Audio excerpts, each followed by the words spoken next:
Nisto cremos. Capítulo 27. O milênio é o reinado de 1000 anos de Cristo com seus santos no céu, entre a primeira e a segunda ressurreições. Durante esse tempo, serão julgados os ímpios mortos, a terra estará completamente desolada, sem habitantes humanos com vida, mas ocupada por Satanás e seus anjos. No fim desse período, Cristo com seus santos e a cidade santa descerão do céu à terra. Os ímpios mortos serão então ressuscitados, e com Satanás e seus anjos, cercarão a cidade e mais fogo de Deus os consumirá e purificará a terra. O universo ficará assim eternamente livre do pecado e dos pecadores. Ao longo da história, existiram aqueles que exageraram eloquentemente a respeito dos horrores do inferno, explorando os temores das pessoas na tentativa de conduzi-las à adoração de Deus. Mas que espécie de Deus retratam essas pessoas? De que modo extinguirá Deus finalmente o mal? Que acontecerá com Satanás? O que impedirá que o mal torne algum dia a erguer sua horrorosa feição? De que modo pode um Deus justo ser também amável? Eventos do começo do milênio. Durante o milênio, o período de 1000 anos do qual fala o 20º capítulo de Apocalipse, a influência de Satanás sobre a terra será restrita, e Cristo estará reinando com os santos. Apocalipse 20 verso 1, 4. O segundo advento. Os capítulos 19 e 20 de Apocalipse constituem um só conjunto e não há quebra de sequência entre ambos. Descrevem a vinda de Cristo. Apocalipse 19 verso 11, 21 e prosseguem imediatamente com o milênio, sendo que essa sequência indica que o milênio começará por ocasião do retorno de Cristo. O Apocalipse representa os três poderes que reúnem as nações do mundo com o objetivo de opor-se à obra e ao povo de Cristo, imediatamente antes do segundo advento, como sendo o dragão, a besta e o falso profeta. Apocalipse 16 verso 13. Quando a besta e os reis da terra, com os seus exércitos se ajuntam para fazer guerra contra Cristo por ocasião de seu retorno, a besta e o falso profeta são destruídos. Apocalipse 19 verso 19, 20. O que segue em Apocalipse 20, o capítulo do milênio, refere-se ao terceiro membro da tríade demoníaca, o dragão. Ele é Apocalipse aprisionado e lançado no poço do abismo, onde permanece durante os 1000 anos. Conforme vimos no capítulo 25, é mediante o segundo advento de Cristo, quando os reinos deste mundo são destruídos, que Deus estabelece o seu reino de glória, um reino que persistirá para sempre. Deuteronômio 2 verso 44. Será então que seu povo começará a reinar. A primeira ressurreição. No segundo advento, ocorre a primeira ressurreição. Os justos, os benditos e santos, erguem-se dos túmulos. Sobre esses a segunda morte não tem autoridade, pelo contrário, serão sacerdotes de Deus e de Cristo e reinarão com ele os 1000 anos. Apocalipse 20 verso 6 e ver capítulo 26 deste livro. Os justos vão para o céu. Apocalipse. Após a ressurreição dos justos mortos, estes e os justos vivos são reunidos para o encontro do Senhor nos ares. 1 Tessalonicenses 4 verso 17.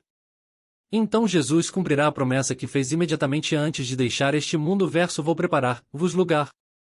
E, quando eu for e vos preparar lugar, voltarei e vos receberei para mim mesmo, para que, onde eu estou, estejais vós também. João 14 verso 2, 3. Jesus descreve o lugar para onde conduzirá seus seguidores como a casa de meu Pai, onde existem muitas moradas ou lugares de habitação. João 14 verso 2. Aqui, Jesus se refere à Nova Jerusalém, a qual não virá à terra até o fim do milênio. Assim, no segundo advento, quando os justos se encontram com o Senhor nos ares, seu destino é o céu, e não a terra que acabaram de deixar. 2. Cristo não estabelecerá seu reino de glória na terra nessa oportunidade. Ele o fará somente no final do milênio. Os inimigos de Cristo são mortos. Cristo comparou seu retorno com aquilo que aconteceu por ocasião do dilúvio e na destruição de Sodoma e Gomorra. Mateus 24 verso 37, 39 e Lucas 17 verso 28, 30. Essa comparação revela 2 pontos. Versou em primeiro lugar, que a destruição atingiu os ímpios de surpresa, e em segundo, que aquilo que sobreveio foi efetivamente destruição. O dilúvio veio e os levou a todos. Mateus 24 verso 39. O fogo e enxofre que desceu sobre Sodoma e Gomorra e destruiu todos. Lucas 17 verso 29 e ver também Mateus 24 verso 39. Em seu segundo advento, Cristo descerá dos céus com seus exércitos, na qualidade de cavaleiro que monta um cavalo branco, e cujo nome será Rei dos Reis e Senhor dos Senhores. Virá para destruir as nações rebeldes da terra. Depois da destruição da besta e do falso profeta, os restantes dos seguidores de Satanás morrerão e não haverá sobreviventes, pois todos serão mortos com a espada que saía da boca daquele que estava montado no cavalo. E todas as aves se fartaram das suas carnes. Apocalipse 19 verso 21. 3. Descrevendo essa cena, dizem as Escrituras: O Senhor sai do seu lugar, para castigar a iniquidade dos moradores da terra, e a terra descobrirá o sangue que embebeu e já não encobrirá aqueles que foram mortos. Isaías 26 verso 21. A terra torna-se desolada. Uma vez que os salvos ascendem para a companhia do Senhor e os ímpios são destruídos mediante o seu apocalipse aparecimento, a terra permanecerá durante algum tempo sem habitantes humanos. As Escrituras indicam essa situação. O profeta Jeremias disse: Olhei para a terra, e ei-la sem forma e vazia, e para os céus, e não tinham luz. Olhei para os montes, e eis que tremiam, e todos os outeiros estremeciam.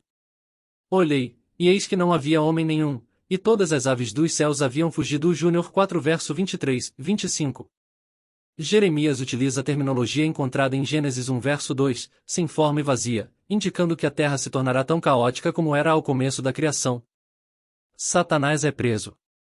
Os eventos que ocorrem nessa oportunidade foram prefigurados no ritual do bode emissário, no dia da expiação, nos serviços do santuário de Israel.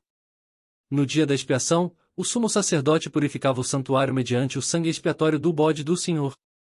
Somente depois que a expiação se achava completa é que o ritual envolvia Azazel, o bode que simbolizava Satanás. Ver capítulo 24. Colocando as mãos sobre a cabeça desse bode, o sumo sacerdote confessava todas as iniquidades dos filhos de Israel, todas as suas transgressões e todos os seus pecados, colocando-os sobre a cabeça do bode. Levítico 16 verso 21. Depois, o bode era enviado para o deserto, para a terra solitária. Levítico 16 verso 22. Similarmente, Cristo, no santuário celestial, tem ministrado os benefícios de sua completa expiação ao seu povo, e em seu retorno, ele os redimirá e lhes dará a vida eterna.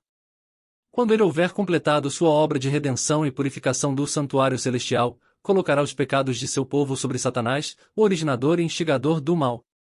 De nenhuma forma se pode dizer que é Satanás quem efetua a expiação pelos pecados dos crentes. Cristo realizou essa obra por completo. Mas Satanás deve ser responsabilizado por todos os pecados que ele levou os salvos a praticarem. Assim como o bode emissário era conduzido ao deserto por um homem à disposição para isso, Deus banirá Satanás para a terra desolada e desabitada. Ver capítulo 24 deste livro. 4. A visão que João teve do milênio descreve em traços vívidos o banimento de Satanás. Ele viu que no começo dos 1000 anos, o dragão, a antiga serpente, que é o diabo, Satanás, foi posto em cadeias e confinado ao abismo. Apocalipse 20 verso 2, 3. Isso retrata simbolicamente a cessação temporária das atividades de perseguição e engano de Satanás, para que não mais enganasse as nações até se completarem os 1000 anos. Apocalipse 20 verso 3. O termo utilizado por João, abismo, do grego abissos, descreve Apocalipse propriamente as condições da terra naquela oportunidade. 5. Bombardeada pelas 7 últimas pragas que antecedem imediatamente a volta de Cristo. Ver particularmente Apocalipse 16 verso 18, 21. E coberta com os cadáveres dos ímpios, a terra será um lugar da mais completa desolação. Confinado à terra, Satanás estará preso por meio de uma cadeia de circunstâncias. Uma vez que sobre a terra não existe qualquer vida humana, Satanás não tem a quem tentar ou perseguir. Ele está preso no sentido de não ter nada para fazer. Eventos durante o milênio. Cristo no céu com os remidos. Em sua segunda vinda, Cristo conduz seus seguidores para o céu, para os lugares de morada que ele lhes preparou na Nova Jerusalém. Tal como Moisés e os israelitas, os redimidos, possuídos de imensa gratidão, entoarão um cântico de livramento, o cântico de Moisés, servo de Deus, e o cântico do Cordeiro, dizendo: verso grandes e admiráveis são as tuas obras, Senhor Deus, Todo-Poderoso. Justos e verdadeiros são os teus caminhos, ó Rei das Nações. Apocalipse 15 verso 3. Os santos reinam com Cristo. É durante o milênio que Cristo cumprirá a promessa de conceder aos vencedores o poder sobre as nações. Apocalipse 2 verso 26. Daniel viu que, Apocalipse, após a destruição dos inimigos de Deus, o reino, e o domínio, e a majestade dos reinos debaixo de todo o céu serão dados ao povo dos santos do Altíssimo. Deuteronômio 7 verso 27. Aqueles que são ressuscitados por Cristo na primeira ressurreição reinarão com ele durante os 1000 anos. Apocalipse 20 verso 4. Mas em que sentido poderão os santos reinar, se estão no céu e todos os ímpios estão mortos? Seu reinado consistirá no envolvimento em uma importante fase do governo de Cristo. 6. O julgamento dos maus. João viu que, durante o milênio, os santos estariam envolvidos em julgamento, e ele contemplou tronos, e nestes sentaram-se aqueles aos quais foi dada a autoridade de julgar. Apocalipse 20 verso 4. Essa é a ocasião do julgamento de Satanás e de seus anjos, mencionada nas Escrituras 2 Pedro 2 verso 4 e é a ocasião mencionada por Paulo, de que os santos haverão de julgar o mundo e mesmo os anjos 1 Coríntios 6 verso 2, 3. 7. O julgamento que ocorre durante o milênio não decide quem está salvo ou perdido. Essa decisão é tomada por Deus antes do segundo advento e todos aqueles que não participarem da primeira ressurreição ou não foram transformados estarão perdidos. O julgamento de que os santos participam serve ao propósito de responder qualquer questão que os justos possam ter em relação às causas que levaram outros a se perderem. Deus deseja que aqueles aos quais foi dada a vida eterna tenham plena confiança em sua direção, de modo que ele lhes revelará as operações de sua misericórdia e justiça. Imagine que você esteja no céu e ali não se encontre um de seus família reis, alguém que você tinha certeza de que ali estaria. Tal situação poderia levar ao questionamento da justiça de Deus, e esta espécie de dúvida já é a base de tudo o pecado. A fim de eliminar para sempre a possibilidade de tais dúvidas, e para garantir que o pecado nunca mais se erguerá, Deus proverá as respostas a todas as perguntas desse tipo durante a fase revisora do julgamento, que acontece no milênio. Nessa tarefa, os remidos desempenharão um papel crucial na grande controvérsia entre o bem e o mal. Eles confirmarão, para sua eterna satisfação, quão sincera e pacientemente Deus se ocupou dos pecadores perdidos. Perceberão quão negligente e obstinadamente os pecadores desprezaram e rejeitam seu amor. Descobrirão que mesmo pecadores aparentemente contritos acariciaram secretamente o medonho egoísmo em vez de aceitar o sistema de valores de seu Senhor e Salvador. 8. Tempo de reflexão para Satanás. Durante o milênio, Satanás sofrerá intensamente. Confinado, junto com seus anjos, à terra desolada, não mais poderá desenvolver os enganos que haviam lhe ocupado constantemente o tempo. É obrigado a contemplar os resultados de sua rebelião contra Deus e a sagrada lei e necessita ver agora o papel que desempenhou na grande controvérsia entre o bem e o mal. Pode olhar ao futuro tão somente com temor diante da terrível penalidade que deverá sofrer em virtude de todo o mal pelo qual é responsável. Eventos do final do milênio. No final do milênio, os restantes dos mortos, os ímpios, serão ressuscitados, libertando assim a Satanás da inatividade que o prendera. Apocalipse 20 verso 5, 7. Enganando uma vez mais os ímpios, eles os conduzem em ataque contra o acampamento dos santos e a cidade querida, a Nova Jerusalém. Apocalipse 20 verso 9, a qual, junto com Cristo, terá descido do céu nessa oportunidade. 9. Cristo, os santos e a cidade descem. Cristo desce novamente à terra, com os santos e a Nova Jerusalém, tendo em vista a dois propósitos. Porá término à grande controvérsia ao executar as decisões do julgamento ocorrido durante o milênio, e purificará e renovará a terra, de modo que possa aqui estabelecer seu reino eterno. Então, em seu mais amplo sentido, o Senhor será rei sobre toda a terra. ZC 14 verso 9. A ressurreição da condenação. Chega, então, o momento em que se cumprirá plenamente a promessa de Cristo de que todos os que se acham nos túmulos ouvirão a sua voz. João 5 verso 28. Em seu segundo advento, Cristo ressuscitará os justos mortos, naquela que é a primeira ressurreição, ou ressurreição da vida. Depois do milênio, ocorre a outra ressurreição mencionada por Cristo, a ressurreição da condenação. João 5 verso 29.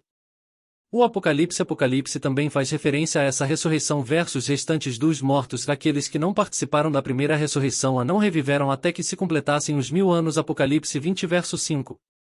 Termina o cativeiro de Satanás. A ressurreição dos ímpios no final do milênio liberta Satanás de seu cativeiro durante pouco tempo. Apocalipse 20 verso 3.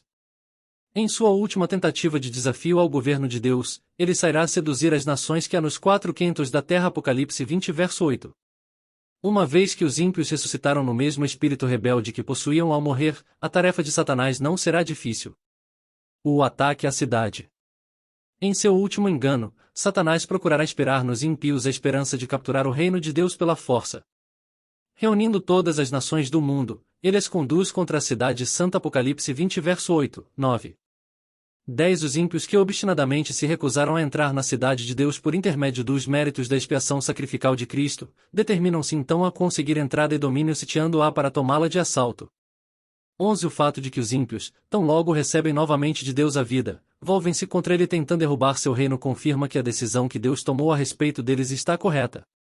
Dessa forma, o nome e o caráter divinos, que Satanás tentou deslustrar, serão plenamente vindicados diante de todos. 12. O grande trono branco do julgamento. João indica que quando os inimigos de Deus tiverem cercado a cidade santa e se acharem prontos para o ataque, Deus estabelecerá seu grande trono branco. No momento em que toda a raça humana se encontra em volta do trono, alguns seguros dentro da cidade, outros fora, horrorizados na presença do juiz, Deus executa a última fase de seu juízo. Foi a respeito dessa ocasião que Jesus falou, dizendo o verso ali: haverá choro e ranger de dentes, quando virdes, no reino de Deus, Abraão, Isaque, Jacó e todos os profetas, mas vós lançados fora. Lucas 13 verso 28. Para que seja levada a efeito essa fase executiva do juízo de Deus, os livros são abertos. Então, se abriram os livros. Ainda outro livro, o livro da vida, foi aberto. E os mortos foram julgados, segundo as suas obras, conforme o que se achava escrito nos livros. Apocalipse 20 verso 12. Então, Deus pronuncia a sentença de condenação. Por que Deus tira as pessoas das sepulturas tão somente para extinguir-lhes a vida outra vez? Durante o milênio, os remidos tiveram a oportunidade de examinar a justiça do tratamento divino em relação a todas as criaturas inteligentes do universo. Então, a perda de todos os condenados, inclusive Satanás e seus anjos, confirmará a justiça dos caminhos de Deus. Foi com relação a esse grande trono branco que Paulo escreveu, e cuja profecia se cumpre agora. Verso: todos compareceremos perante o tribunal de Deus. Romanos 14 verso 10. Ali, todas as criaturas, não caídas e caídas, salvas e perdidas, dobrarão os joelhos e confessarão que Jesus Cristo é Senhor. Filipenses 2 verso 10, 11 e Isaías 45 verso 22, 23. Então a questão da justiça de Deus terá sido resolvida para sempre. Aqueles que herdarem a vida eterna possuirão, em relação a ele, uma fé inabalável. Nunca mais o universo e seus habitantes serão postos sob o alcance do pecado. Destruição de Satanás e dos pecadores. Imediatamente Apocalipse, após ser pronunciada a sentença, Satanás, seus anjos e seus seguidores humanos receberão a punição devida. Eles sofrerão a morte eterna. Desceu fogo do céu e os consumiu. Apocalipse 20 verso 9. A própria superfície da terra, fora da cidade santa, parece derreter-se, tornando-se um vasto lago de fogo para juízo e destruição dos homens ímpios. 2 Pedro 3 verso 7. O dia da vingança do Senhor. Isaías 34 verso 8, durante o qual ele executará o seu estranho ato. Isaías 28 verso 21, de destruição dos inimigos, finalmente chegou. João complementa verso: e, se alguém não foi achado inscrito no livro da vida, esse foi lançado para dentro do lago de fogo. Apocalipse 20 verso 15. O diabo e seus associados sofrem a mesma sorte. Apocalipse 20 verso 10. Todo o contexto bíblico deixa claro que esta segunda morte. Apocalipse 21 verso 8, que os ímpios sofrem, significa a sua total destruição. O que dizer, então, do conceito de um inferno que arde eternamente? Estudo cuidadoso mostra que a Bíblia não ensina a existência de tal inferno ou tormento. Inferno. Biblicamente, inferno é o lugar e estado de punição e destruição, pelo fogo eterno, que ocorre na segunda morte, daqueles que rejeitam a Deus e a oferta de salvação em Cristo Jesus. 13 várias versões bíblicas utilizam a palavra inferno para traduzir o termo hebraico Sheol e seu correspondente grego Hades. Esses termos em geral se referem à sepultura onde os mortos, tanto justos quanto ímpios, aguardam, em estado de inconsciência, a ressurreição. Ver capítulo 26 deste livro. Uma vez que o conceito atual de inferno difere muito daquele implicado nos termos hebraico e grego, muitas versões modernas da Bíblia simplesmente evitam a palavra inferno e transliteram os termos originais, Sheol e Hades. Em contraste, o termo grego Geena, que o Novo Testamento igualmente traduz como inferno, denota um lugar de punição dos impenitentes pelo fogo. Portanto, na Bíblia, inferno nem sempre quer dizer a mesma coisa, e a incapacidade em distinguir isso tem conduzido a muita confusão. Geena é derivado do hebraico Geenon, Vale de Non, uma garganta existente ao lado sul de Jerusalém. Nesse lugar, o povo de Israel havia celebrado o rito pagão de oferecer seus filhos, como holocausto, a Moloque. 2 Cr 28 verso 3 e 33 verso 1, 6. Jeremias predisse que, em virtude dos pecados do povo, o Senhor converteria o vale em um vale de matança, onde os cadáveres dos israelitas seriam sepultados até que não mais houvesse lugar para fazê-lo. Os cadáveres restantes serviriam de pasto às aves. Júnior 7 verso 32, 33 e 19 verso 6 e Isaías 30 verso 33. A profecia de Jeremias sem dúvida levou os israelitas a verem Geenon como um lugar de julgamento dos maus, um lugar de repugnância, punição e vergonha. 14 tradições rabínicas posteriores consideram o vale como lugar para a queima de carcaças e lixo. Jesus utilizou os fogos de Non como representação do fogo do inferno ver, por exemplo, Mateus 5 verso 22 e 18 verso 9. Assim, os fogos de Non simbolizavam o fogo consumidor do juízo final. Ele declarou que essa experiência ocorreria depois da morte Lucas 12 verso 5, e que o inferno destruiria tanto o corpo quanto a alma Mateus 10 verso 28. Qual é a natureza do fogo do inferno? Porventura queimarão as pessoas para sempre? 2. A sorte dos ímpios. De acordo com as Escrituras, Deus promete vida eterna somente aos justos. O salário do pecado é morte, e não vida eterna no inferno. Romanos 6 verso 23. As Escrituras ensinam que os ímpios serão exterminados. Salmos 37 verso 9, 34 e que eles perecerão. Salmos 37 verso 20 e 68 verso 2. Não permanecerão em estado de consciência para sempre, mas serão abrasados. 4 verso 1 e Mateus 13 verso 30, 40 e 2 Pedro 3 verso 10. Serão destruídos. Salmos 145 verso 20 e 2 Tessalonicenses 1 verso 9 e Hebreus 2 verso 14, ou consumidos. Salmos 104 verso 35. 3. Punição eterna. Falando da punição dos ímpios, o Novo Testamento utiliza os termos eterno ou para sempre. Esses termos traduzem a palavra grega aionios, e Apocalipse ligam-se tanto a Deus quanto ao homem. Para evitar mal-entendidos, devemos recordar que aionios é um termo relativo e seu significado é determinado pelo objeto que ele modifica. Assim, quando as Escrituras utilizam aionios em relação a Deus, isto significa que ele possui existência infinita, pois Deus é imortal. Quando, porém, a palavra é utilizada em relação a seres humanos mortais ou a coisas perecíveis, seu sentido se restringe ao período em que a pessoa ou coisa prossegue existindo. Judas 7, por exemplo, diz que Sodoma e Gomorra são postas para exemplo de fogo eterno, sofrendo punição. É evidente que estas cidades não estão queimando até hoje. Pedro disse que tal fogo reduziu aquelas cidades a cinzas, condenando-as à destruição. 2 Pedro 2 verso 6. O fogo eterno ardeu até que nada mais houve-se para queimar, extinguindo-se então. Júnior 17 verso 27 2 Cr 36 verso 19. Similarmente, quando Cristo destina os maus para o fogo eterno. Mateus 25 verso 41, esse fogo que consumirá os ímpios será inextinguível. Mateus 3 verso 12. Somente Apocalipse agará quando nada mais houver para ser queimado. 15 Quando Cristo se referiu ao castigo eterno. Mateus 25 verso 46, não estava querendo dizer ato de castigar eternamente. O significado era que a vida eterna, que os justos desfrutarão, continuará através dos séculos em términos da eternidade, e o castigo sofrido pelos ímpios será também eterno, não duração eterna de sofrimento consciente, mas castigo completo e final. O fim dos que assim sofrem é a segunda morte. Essa morte será eterna, e dela não haverá nem poderá haver ressurreição. 16 Quando a Bíblia fala de eterna redenção, Hebreus 9 verso 12 e juízo eterno, Hebreus 6 verso 2, ela se refere aos eternos resultados de redenção e julgamento, e não a um processo interminável de redimir e julgar.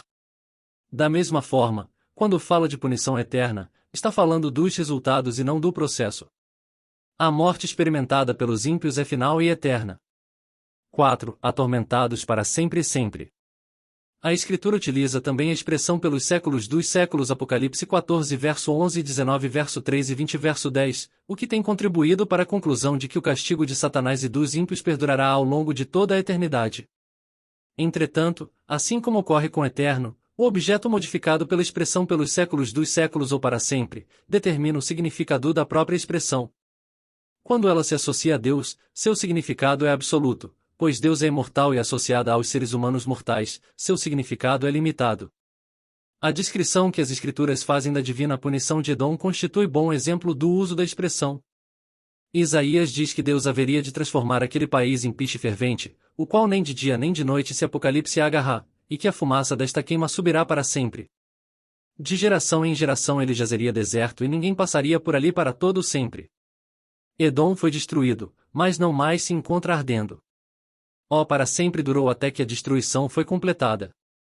Ao longo de toda a Escritura, transparece claramente que o para sempre possui limites.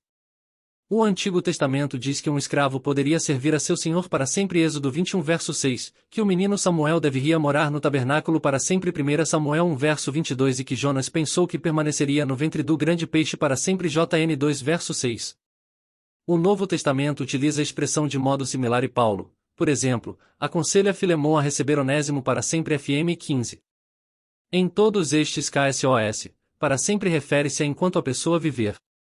O Salmo 92 verso 7 diz que os maus serão destruídos para sempre.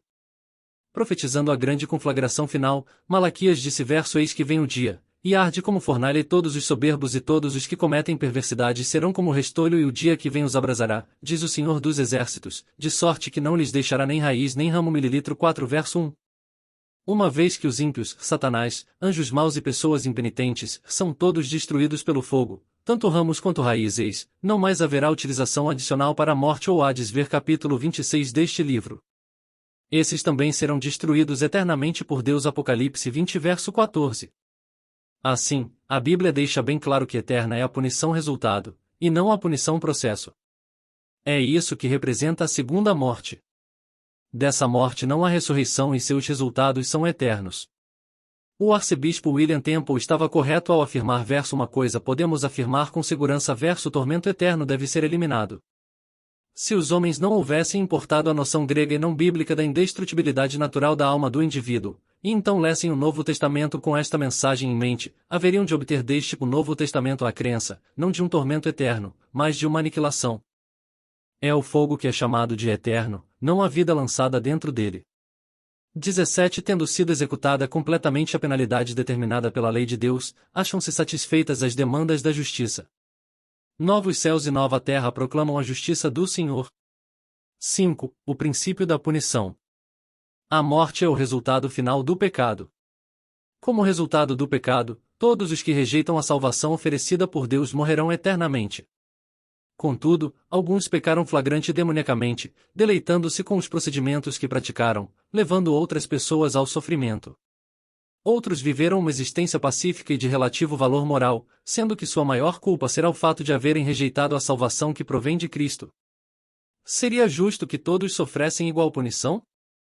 Cristo deixou claro este ponto verso: aquele servo, porém, que conheceu a vontade de seu Senhor e não se Apocalipse rontou, nem fez segundo a sua vontade, será punido com muitos açoites. Aquele, porém, que não soube a vontade de seu Senhor e fez coisas dignas de reprovação levará poucos açoites.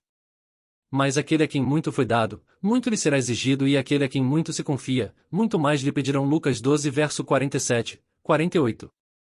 Indubitavelmente, aqueles que mais se rebelarão contra Deus sofrerão mais do que aqueles que não o fizeram. Mas deveríamos entender seu sofrimento final em termos da segunda morte experimentada por Cristo na cruz. Ali, suportou ele os pecados de todo o mundo. Foi a pavorosa separação de seu Pai, ocasionada pelo pecado, que lhe causou a maior agonia e sofrimento, numa angústia mental que está além de qualquer descrição. Assim ocorrerá com os pecadores perdidos. Eles colherão o que semearam, não Apocalipse apenas durante esta vida, como também em sua destruição final. Em presença de Deus, a culpa que sentirão em virtude dos pecados que cometeram lhes causará sofrimento e agonia indescritíveis. Quanto maior a culpa, tanto maior a agonia. Satanás, o instigador e promotor do pecado, sofrerá mais que todos. 18 A purificação da terra. Descrevendo o dia do Senhor, quando todo traço de pecado for extinto, Pedro diz verso: os céus passarão com estrepitoso estrondo, e os elementos se desfarão abrasados, e também a terra e as obras que nela existem serão atingidas. 2 Pedro 3 verso 10. O fogo que destrói os ímpios purifica a terra da poluição do pecado. Das ruínas da terra, Deus fará surgir novo céu e nova terra, pois o primeiro céu e a primeira terra passaram. Apocalipse 21 verso 1. Da terra purificada, recriada, o lar eterno dos remidos, Deus banirá para sempre a tristeza, a dor e a morte. Apocalipse 21 verso 4. Finalmente será extinta a maldição trazida pelo pecado. Apocalipse 22 verso 3. Em vista da vinda do dia do Senhor, no qual pecadores impenitentes e pecados serão destruídos, Pedro aconselha a todos verso: visto que todas essas coisas hão de ser assim desfeitas, deveis ser tais como os que vivem em santo procedimento e piedade. Baseando sua esperança na promessa do retorno de Cristo, ele afirmou verso: nós, segundo a sua promessa, esperamos novos céus e nova terra, nos quais habita a justiça. Por essa razão, pois, amados, esperando estas coisas, empenhai-vos por ser achados por ele em paz, sem mácula e irrepreensíveis. 2 Pedro 3 verso 11, 13, 14.